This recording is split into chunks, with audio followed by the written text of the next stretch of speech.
have the book, so I brought mine too, wow. just in case. Well, the book is just out, right? Yeah, it's out today, literally today, which is probably the stupidest time to release a book. Because Because it's right before July 1st. Yeah. Everyone's away. Mm-hmm. You know what I'm saying? No one's running to bookstores. They're all trying to get to the Hamptons. Right. It's a very dumb time to release a book. But this is summer reading. Yes, but the summer is July 4th. July 4th, so you're going to miss this. you're not going to get it. This will be midsummer reading. Right. There'll be, Well, this book is so outrageous, so hilarious. There's so many cringe laughs every page.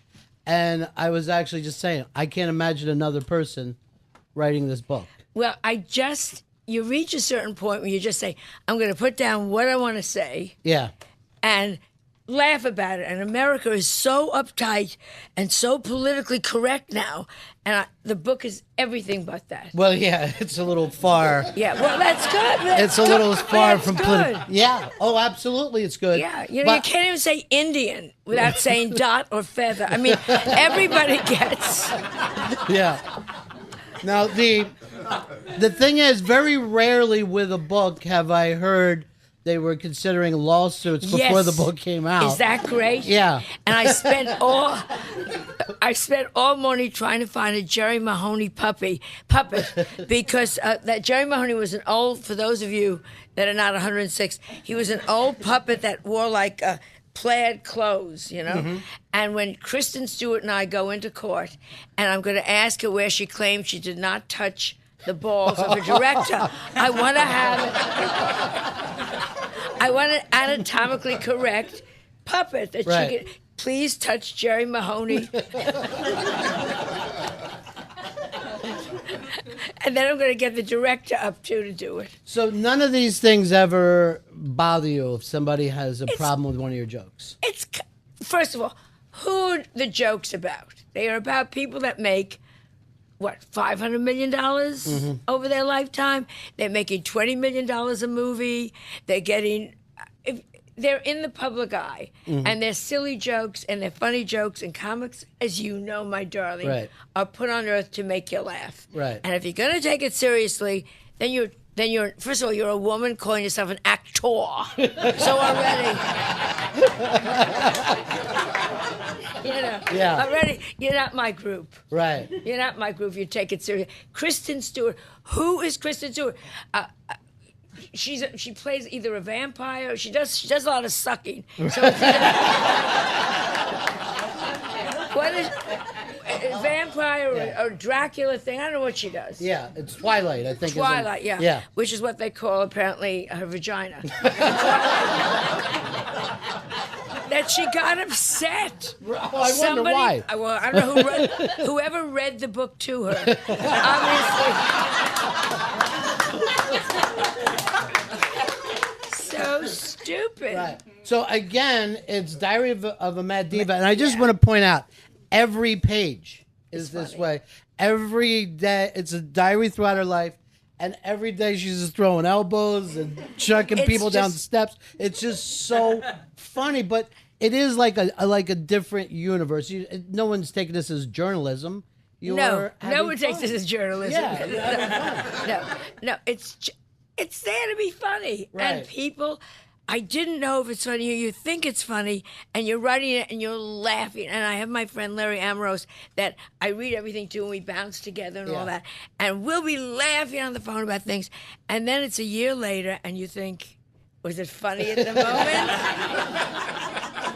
And I brought it down to QVC, and I had people, because I have my jewelry line down there.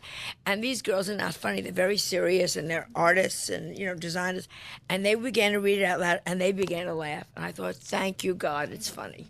Well, all you want to do is make people laugh. Yeah, and I was talking to different comedians about you, very edgy, young comedians, and everyone says that you are the one most out. On the edge. I don't know whether that gets back to you, but it does. That makes you so happy. Yeah, I don't think anyone's close. No, I think, but it's also age. Yeah. I could say anything. What are they going to do to me? Well, you're going to fire me? Get online. As Donald Trump says. Donald Trump is a good friend of mine, very smart. Don't ever let anyone think he's a fool. I've done Celebrity Apprentice, smart. And one time, somebody was going to sue me, and he said, when I say they want to sue me, get online. Right. And I love that attitude. Get on. You can say what you want at this age. And comedians, we are there to say the emperor has no clothes. You're not allowed to say anything. Everything is taken. Oh my God! And I know you'll be. Oh, you call me a nigger?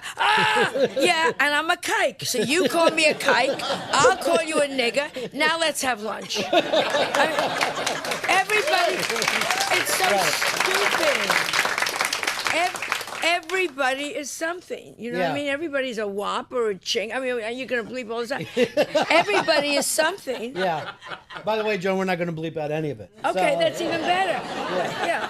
Dumb Polak, I once did a Polish joke, and this goes back like 20 years ago, at the Westbury music tent. Yeah. And I don't even know what the Polish joke was. It was something silly. The Polish parade is great because they're supposed to march on Fifth Avenue. They never can find it.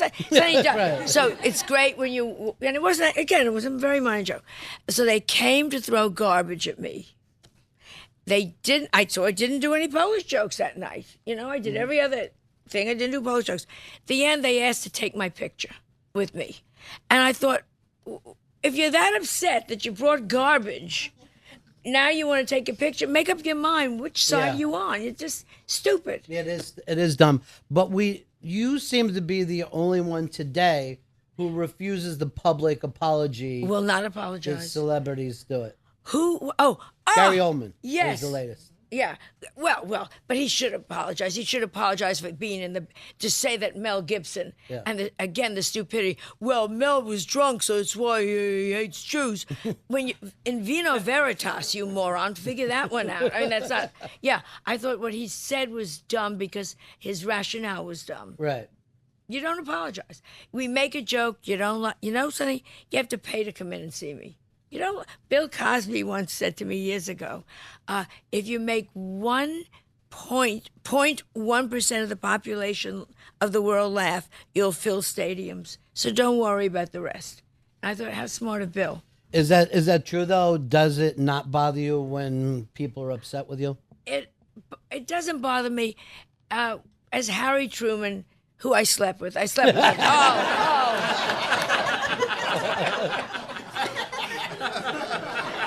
He didn't just play the minute waltz. It was... I had them all. Yeah. FDR, very kinky. Yeah. You be the nurse, I'll be the crippled boy. I mean, he always said games. What was the question? I swear to God, I have no idea right now.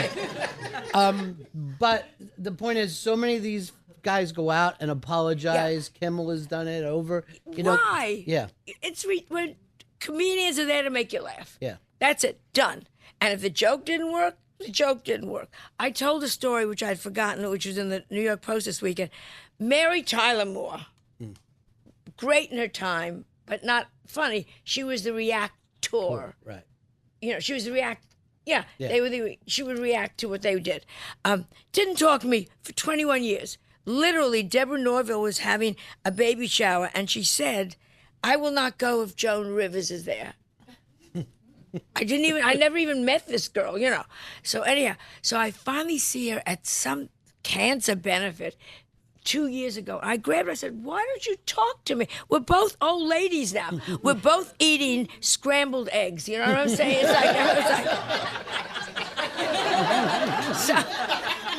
Somebody is reminding us who we are. What? She said, you made a joke about me on the Carson show. That's already 24 years ago. Right. And you said I look like the Joker. And I said, A, it was a terrible joke. And B, you had nothing else to think about for 20-odd years? You're holding a grudge? How about writing to your congressman about something? You know what I mean? Right. Held a grudge for all these years. That'll show Joan Rivers. Right. And you're right. That joke probably went on. Everyone laughed or didn't laugh. And and then forgot about it and put it in the past. How, of course you forgot. Yeah. She's forgotten. You Yeah. know what I'm saying? She's not. You better keep your jokes current. Right. Even Adele, God bless her, and I love it. Oh, she should never lose a pound. It is. And she got mad at me because I said her big hit was "Rolling in the Deep Fried Chicken," and she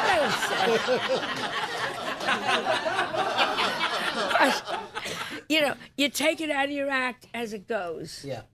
And you wait for something new to happen. God bless the 2 new Kardashians now. Yeah. That are going commando. Oh, you go, thank you, God. You know, that we got them now. Now, it's so funny that you would say you keep the act fresh because a lot of people don't. A lot of people that were your peers are doing, you know. Oh, you can't. I don't change my act. Yeah. I just constantly add new stuff. And the biggest compliment is when a friend comes and says, my God, there's so much new stuff in it. And you go, that's great. Because every night I try to feed new jokes and new things. I'm doing a whole thing about the homeless now, that there are no gay homeless. And I love it. Well, there are. Think about it, how great the boxes would look. I mean, I think,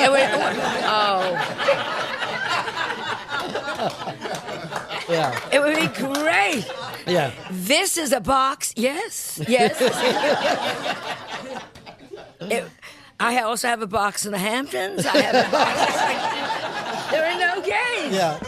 Kills me. And that when you get a new piece like that, you love it. It is And exciting. you love it. Yeah. You know what I'm saying? That's the one you can't wait to get to. Right. So my act, if you're going to only see part of it, see the beginning. Because the beginning I come out with all the new stuff. And some works, some doesn't work. But all the stuff I want to talk about.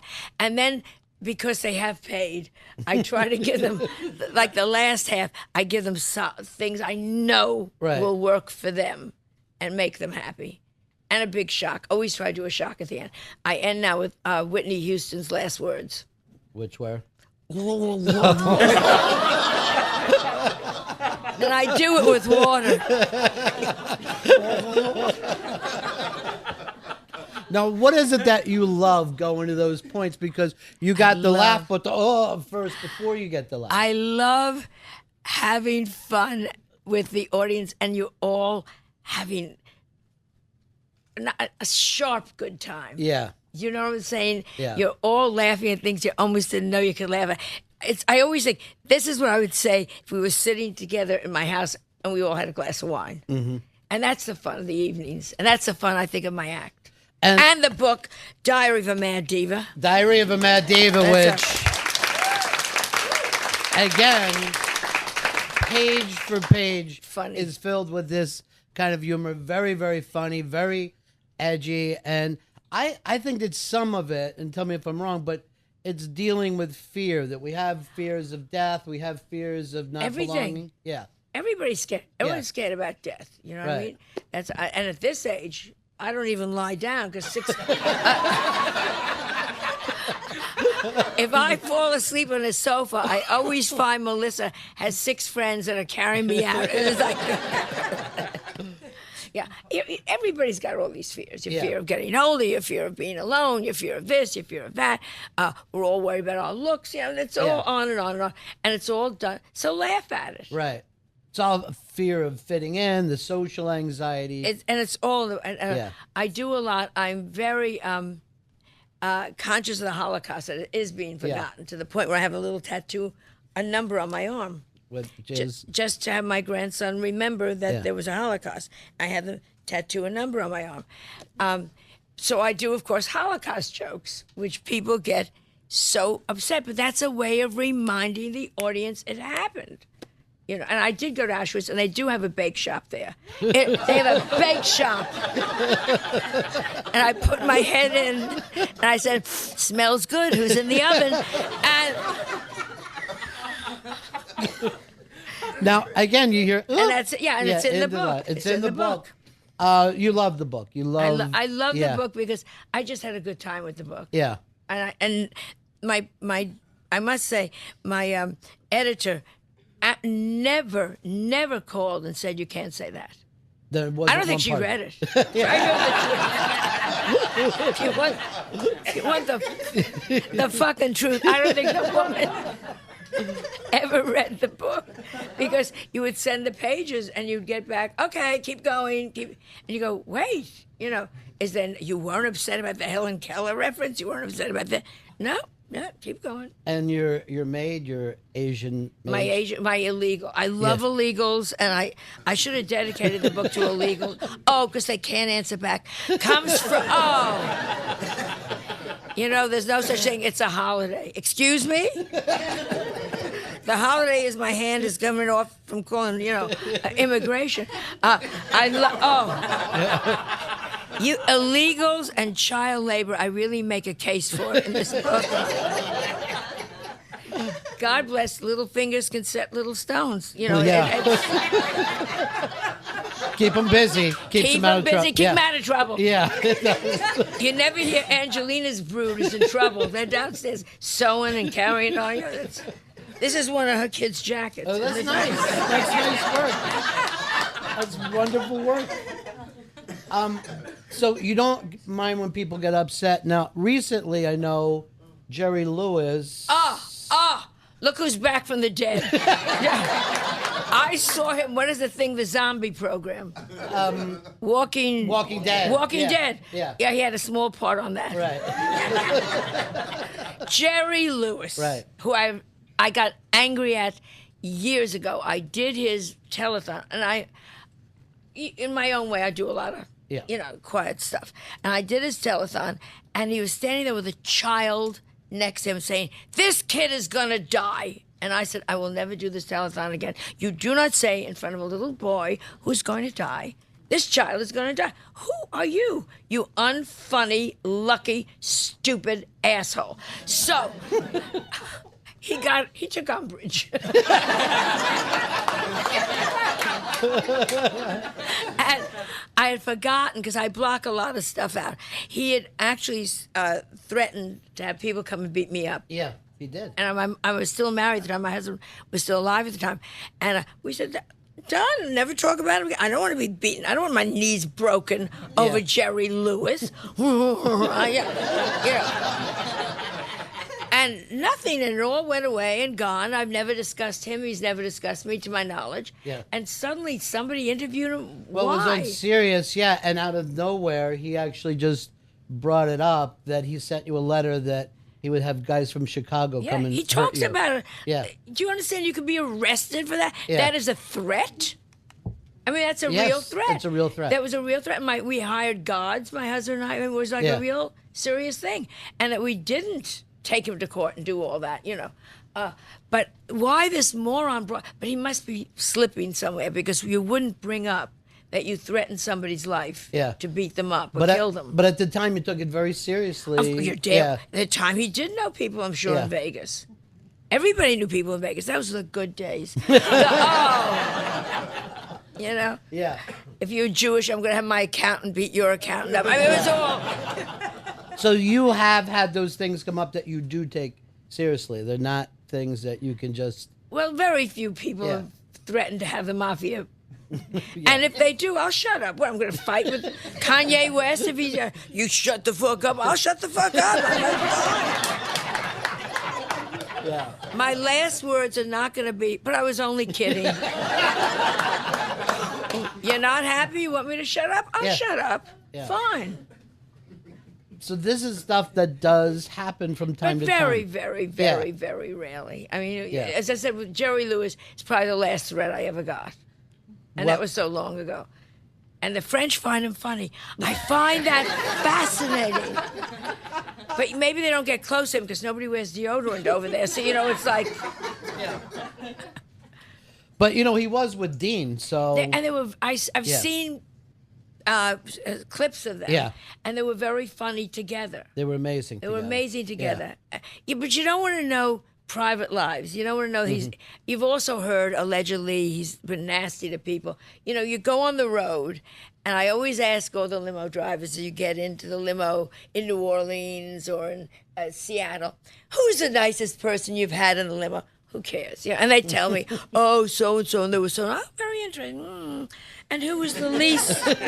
Here comes the question. And who is the least nice to you? And the same names come up over and over. And his name for a long time came up a lot. Frank Sinatra Jr. came up a lot. Those are in different days. It was he's made to become a very nice guy now. I don't know. Certain Tara Banks comes up a lot. Certain names come up a lot that they're not. It's been. My husband was English, and he used to say you can only yell at your peers. You can only yell at so you go fuck yourself. Yeah, well, you go fuck yourself. Even playing field. Right. You don't tell the wardrobe lady to go to hell. She needs the job. And those are the ones. So those are the ones I always ask.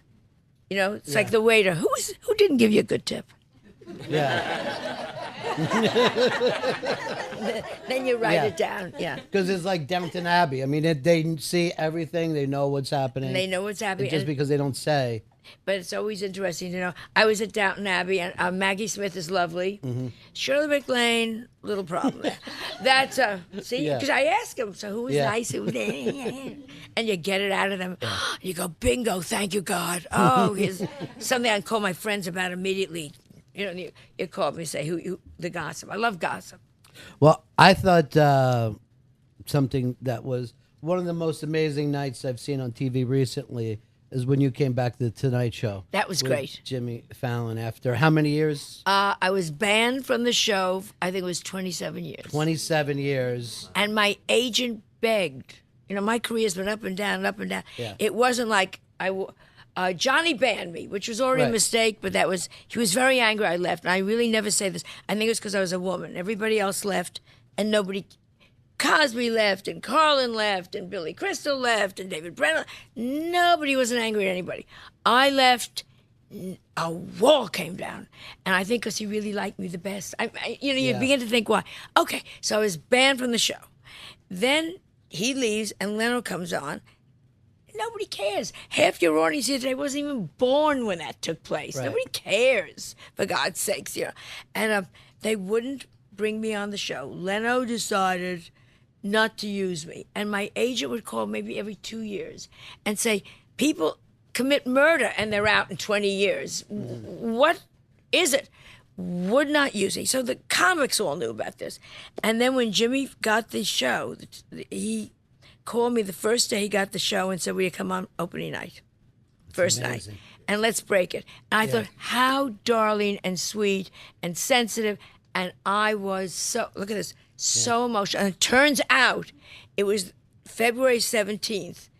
And my agent told me that, which was the first night I'd ever been on Carson 51 years ago. And Jimmy was, how about that? Yeah. And the car made a mistake. Look at this, here I go. And drove to the wrong entrance, which was the right entrance at the time. 51 years ago. And it killed me. So I said, I'm not going to get upset. It's not my night. It's his night. Just go on and do it. And I did the whole thing. Then I got back in the car. And I was going down to QVC. Buck's a buck. Buy the jacket.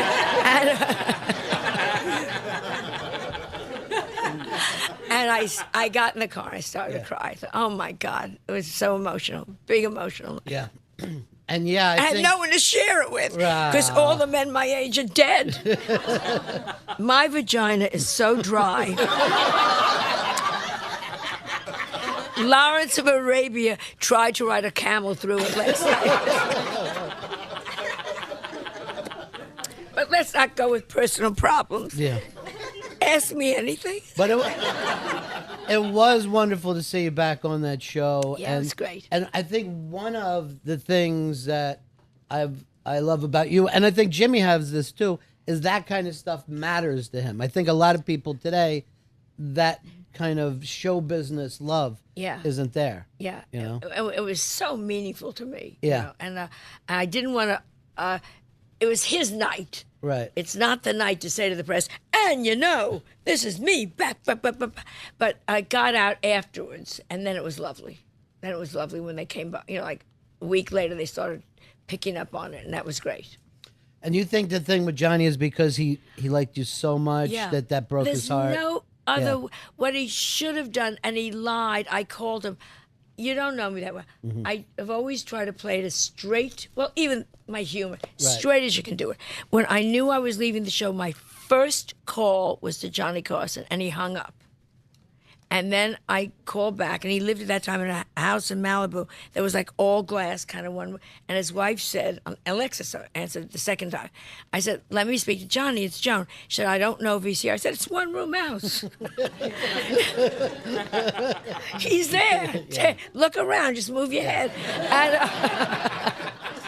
And what he should have done, because I went to Fox, and the Fox show didn't work, and my husband committed suicide, and I was fired, and all that stuff. He should have, the day my Fox show went off the air, he should have had me on and said to me, where have you been? Right. It would have been so smart and funny. And, would see me in a restaurant 6 years later and would walk past and wouldn't say hello. And you'd go, what did I do? What did I do that was so terrible? But see, I think that's the kind of way people feel with an ex. You know what I mean? Like when there's... That's very smart. An ex. Yeah. When there's that kind of... And he felt like, I brought you in, and I adore this girl, and I'm proving. And then when he kind of lost a little control and you went out on your own, it just... But it was 20 years. Yeah. 20 years later, everybody else... Cosby said hello, did 6 shots, and went and got his own show. Yeah. I mean, everybody... moved on. Sure. It wouldn't be that you wouldn't keep going on the show. Yeah. But something clicked in his head. That was it. That it was personal. Something personal I did to him. But Made me so sad. But that's one thing for that to happen between you and Johnny. But Jay has nothing with you. Nor was he even close with Johnny. No, and he should have worried more about getting funnier jokes. Right. I know he lasted all those years, and I guess the Midwest really enjoyed him because I never sat down at a dinner table and had people say, "Oh God, do you know what Leno said last night?" So he was too Middle America for me, but obviously not from Middle America. Who am I to talk? Right. He obviously did something very right. But, your career, when we go back to Carson... Up and down, up and down. Up and down, up and down. But you just keep coming. You just don't stop. You're like that prize fighter that no matter what happens, like the Rocky story, he's just coming back for more and more. Because I love the business. I love what can be nice? You think of something funny, and you say it, and people laugh. And then you get a check. This is some way to make a living. I love every aspect of the business. I love editing. I love set designing. I love writing. So I don't care where I will be in a car. I was in a car the other night. I work out in a little club, called the West Bank. Yeah. Here in Right New York, 125 people. It's fabulous. And I was coming back from there, and they were filming a movie in Circle. What is the Columbus Circle? Columbus Circle. I stopped the car and got out and looked. I'm still a fan. Also, I wanted to get to the Craftswagon because a nighttime shoot always has a great Craftswagon. Yeah. Just look like you're an extra, and you can get hamburger. But it's just like when you were a kid. It still means the same. Exactly the same excitement. Exactly the same. I go to see every Broadway show there is, and I go backstage and say hello, and you go back, it's like someone's let you in the temple. It's so exciting that you're backstage at Barnum. They're letting you in. I'm still hysterical over it, yeah. And that's everything you wanted as a kid. Everything my eyes opened, and that's where I wanted to go. And then when you started doing stand-up and the people that were your peers, to me, the most amazing people that ever walked out on stage. Well, it was the 60s. First of all, Lenny Bruce was we were all on the main street in the Village, a place called the Bitter End, and there was George Carlin, and there was Bill Cosby, and there was David Brenner, and there was Chris Rock was just starting, Richard Pryor. Richard Pryor. Oh my God! I mean, we were all walking around, Bobby Dylan with a scarf and the wind. I mean, just madness. What was going on at that time? And across the street was Lenny Bruce, and they would let us all in to see him, and it was just a magical time for all of us because you knew how brilliant comedy could be. There was like a God there to say, yeah, that's what I want to do. That's what I want to be. Well, it was like such a changing time because You kind of went Woody from the, was there too. Woody Allen was there. Cavett, we were all down there. Dick Cavett was down there, and Rodney, I can't interrupt you. Rodney, Everyone was down there. Yeah. Yeah, we were all. David Steinberg. But at that point, comedy had just suddenly changed. Everybody was changing at the same time. And you suddenly were talking about your life. Right. And you would, Woody, was this little nebbisher guy. And brilliant. Where before you had to kind of look a little sharper. Right. Hey, a couple of cuffs going there. That it was a big change over in comedy. And I was able to stand up there and talk about having an affair with a married professor, which was shocking at the time. And the joke was, I had an affair with my professor. It didn't work out because while he was engaged to me, his wife became pregnant. And in those days, you would hear like, right. What? Yeah. What did she say? Also, it was also when Barbara Streisand was down there. Yeah. Urf, urf, urf. But Carly Simon, it was an amazing time. And at the time, did you realize that this is all happening, or you just working and it seemed normal? No, it just seemed normal. Yeah. And the only thing was, we were all, in those days, nobody stole from each other. There was a whole new band that we all kind of respected each other and liked each other. No, you didn't realize comedy was changing. It's just, we were just funny in our own way to our own selves. Yeah. Stunning time, though. Oh, George Carlin. I mean, Pryor. They wanted to do me, and they did me, Life magazine, which is not even, wanted to do me as like comedian of the 70s or something. And stupid, I would never do this now. I said, no, you moron. No, you should do Richard Pryor. He's better. I know. Well, stupid. And young and stupid. And I took them all down to see Richard Pryor in the Village. And Life magazine only hired handsome wasp men. They were 106 feet tall, blonde, all went to Yale. And I brought this whole group down with me to see Richard Pryor, who was doing a discussion on how he had VD and went into a free clinic, and the nurse didn't want to give him the shot. I don't know. And I never saw 6 wasps freeze like statues and walk out backwards, But that's what you were talking about. They were talking about things that were never discussed. And a lot of that came from Lenny Bruce. All came from Lenny Bruce. So nobody has touched him. First of all, handsome, sexy, smart, and dealing with subjects. All you kept saying was, yeah, I thought of that. Yeah, that's right. You couldn't touch him. He was so brilliant. So brilliant and so sad. So, ended up on drugs, and they took away his card and he couldn't work. It was a terribly bad ending. Yeah, I think and I don't even think enough has been written about that area and that little neighborhood and what changed there. Cosby alone started the whole thing. First black man not to say I'm black. Yeah. Just to say I'm funny. Yeah. And hysterically funny. So together. Some people, they have to evolve. Cosby, I think, his learning was got on the train in Philadelphia and got off in New York. He learned what to do. Something happened. Something happened there because he arrived in New York ready. He was Cos already.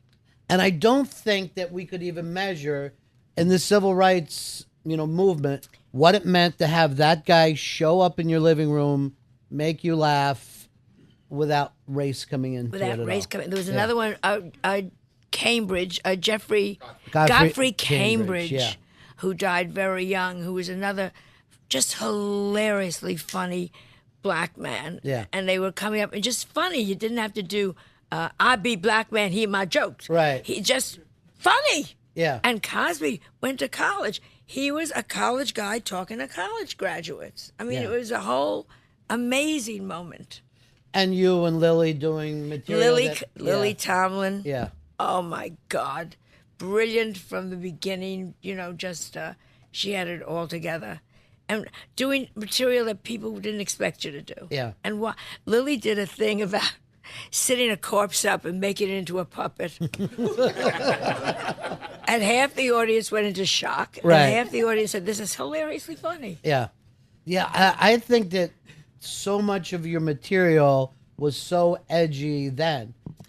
But overall, I think you're even more today. But you I know? played my first record Yeah. for my daughter, and I said, this put people into shock in 1966. Yeah. Into shock, Melissa.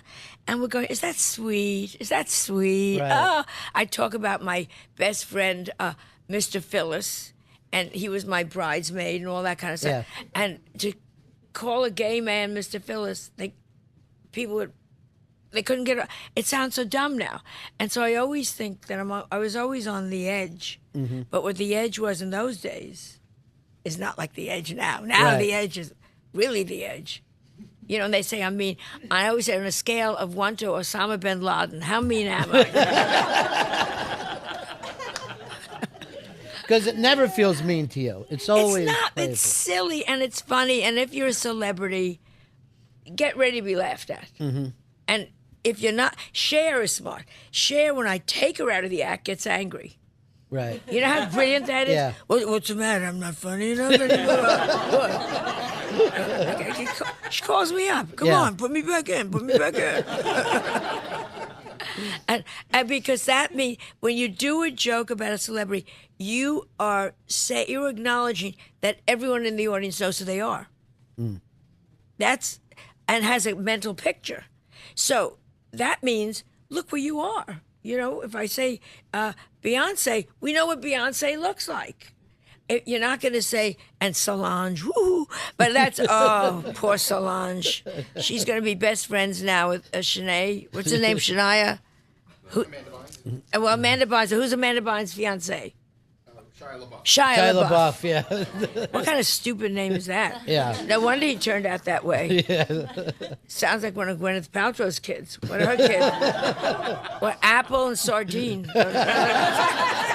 Delicious. You don't name a kid sardine. I'm sorry. It has a special meaning. To lesbians, perhaps. This is the kind of love and joy available on every page of Diary of a Mad Diva, Joan Rivers' new book. And this stuff is written as a diary, but did you go out and write it day by day, or did Almost. you? Yeah. I would sit down again. I would get on the phone with Larry Ambrose, and he would say, "All right, you come on, think. What did you do July 4th?" And I'd say, "Well, what I did," and then I'd go from there. Right. So a lot of it has a little bit of truth in it. But it is the funniest stuff, I think, with you is it goes from highbrow to lowbrow. You're very comfortable in both places. Yeah, well, mainly lowbrow. Yeah. But it's not like you're non-political, but No, the only thing Yeah. I really am is non-political because I Yeah. think they're both sides are assholes. Right. I think there's, yeah. you know, Hillary Clinton. Now I met her at Lake Lickapussy, and it was like.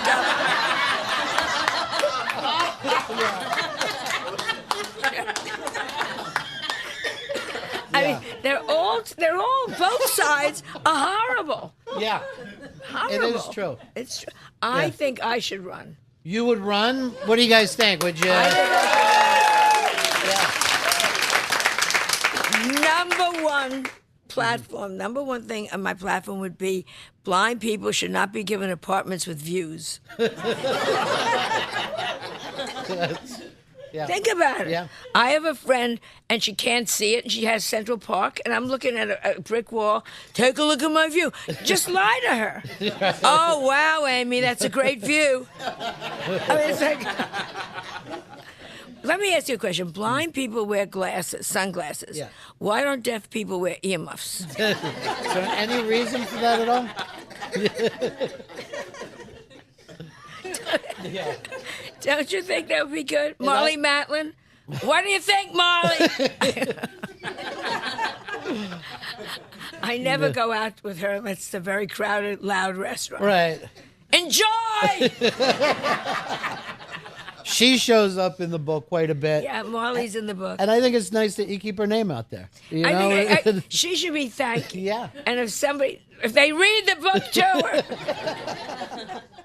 I like her. I think she's a very nice. I've interviewed her. I liked her. You do enjoy it. And you do how many different projects now? Because Doesn't stop. Yeah. Thank God, Fashion Police, which is number one on. Yeah, Fashion Police. Is that a gift from the gods? Yeah. That In Bed with Joan, which is on the internet, we're doing great. And then we now have a thing called Drunk Celebrity Phone Calls we just put up last week. Where I have a glass of wine and then I call somebody and give them advice. Give them advice. Yeah. So the internet's been good to you. Internet's Twitter? been great. I Yeah. love Twitter. I'm getting into Vines. I love Vines. It's so much fun. I think that's amazing. It's so much fun. I just Yeah. I love it's all fun. Every new technology you're there for. Yeah, I'm there for. Yeah. Writing another book, and I'm doing a thing on Lenny Bruce's mother down at the National Theater in Washington. So just keep going, keep going, keep going. Enjoy it. What was it about Sally that you played her before? Sally Moore, I played it on Broadway, Yeah. and I was nominated for a Tony, which was great. So she was Lenny Bruce. She was, I hate to do these terms because it's so old-fashioned. She was really a woman she was the one that broke the barriers. She was the one that taught him everything he then came out and talked about. She was an amazing, rough, tough, single mom, did it all, worked to the end, was there at the beginning when he was born and she had no money, and was there at the end when they gave her his things in a paper bag, Yeah. And she lived through it all. So she kind of set him up in a kind of Shakespearean way. Yeah, totally. To live that life. And outlived him. And the comics, I don't know if we were one of them, used to take her out. They held her up in a way. The whole group took her and kept her going till she died. Yeah, I remember Sam Kinison was always very I good loved to her. him. Yeah. There was another. Go listen to one of his tapes. Right. It's still. That's when you know they're good comics. When you turn on Sam Kinison, who's dead now 15 years, you go, "This is wonderful." Yeah. Or you turn on. Who did I watch the other night? I thought, God, he's so good. W.C. Fields. Right. And you go, Fields. Yeah, the man is dead. Yeah. But it's hilariously funny. Yeah. And then you go, wow. It is. It's stunning that can happen, that you can still look at, I don't know, Groucho Marx. I think Marx. one of the fastest people that ever lived. And he, at the end, when I first moved out to California, it was over. And he would walk around a restaurant called Chasen's from table to table and tell people jokes. And you go, here he comes again. Oh, God, here he comes with the cigar and the beret. But you were gracious to him. Yeah. But sad that at the end, Yeah. you got to know when to get off the scene. But you Not me. Not you. That's why I'm doing Vines. Right, that's why you're doing Vines. And I've never seen you where you didn't have just some new ideas written down. Always. Always you'll write stuff down on napkins or... Yeah. Here we go. Yeah. Yeah, what do you want to know? Look at this. Is this amazing? Yeah. Everything is all jokes. Yeah, on everything. You write them on everything. Yeah. You write them down on whatever. Whatever you got. Yeah. Yeah. Look at that. This is the card. Yeah. I celebrate all holidays. Even though I'm Jewish, I celebrate all holidays. At Easter, I color matzo balls. Now, when a joke like that shows up, does it just show up for you? You're not... Sometimes it just shows up. Yeah. You're talking to a friend. Right. And I'm always saying, wait. Let me write that down. Oh, yeah. It was so hot. This may not be funny. I farted just to get a breeze. No. Look at this. I got it all over here. It's all over the place. Not wanted. Okay, you started something now. Yeah. I'm not saying my mother didn't want me, but the doctor delivered me through pantyhose.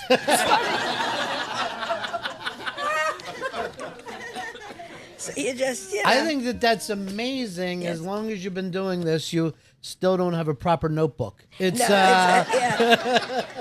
it's but you never know when this is going to come. you don't know, and and you're always going, oh my God, they're at Delta in some hotel. You write them down. Well, because it's someone told me Woody writes on matchbook covers. Yeah. But you don't know when it's going to hit you. You should always have a pencil. Yeah. Because you say I'm going to remember that, and of course you don't remember it. Right.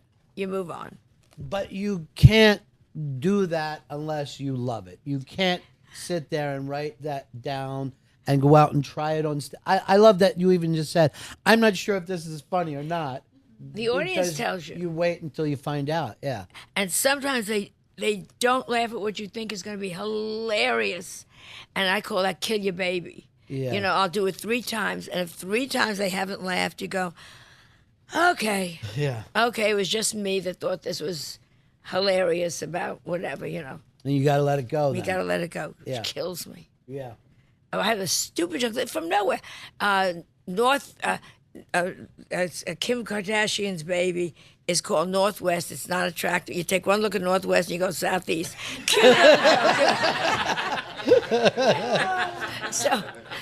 So I did it in the club, and they don't want to hear baby jokes. Right. Ugly baby jokes, Yeah. because they all have them, you know. And that's like, That hurts a little more. that hurts. Yeah. Don't you find it fascinating? People that are ugly think their child is beautiful. Right. And you want to say, look in the mirror.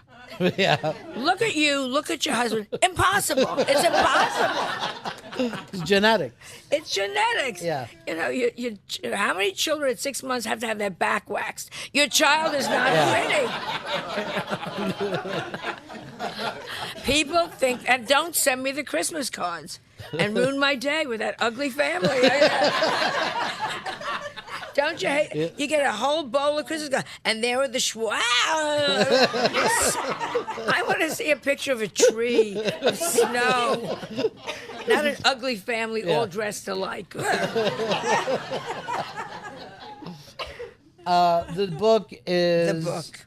Diary of a Mad Diva, Diva. and it's out today. The timing isn't what you wanted. Timing but sucks, but it's it's such a funny book. It is a really, really funny book, and you're an amazingly funny person. And You're an amazingly terrific interviewer. You actually look like you're interested. I am. but you know. I am, darling. You know what I'm saying. A Yeah. lot of them talk to you, and then. Yeah. But seriously, I honestly believe that your work, and I think I know that you don't like to be called any of the nice names. No. Because you're still going.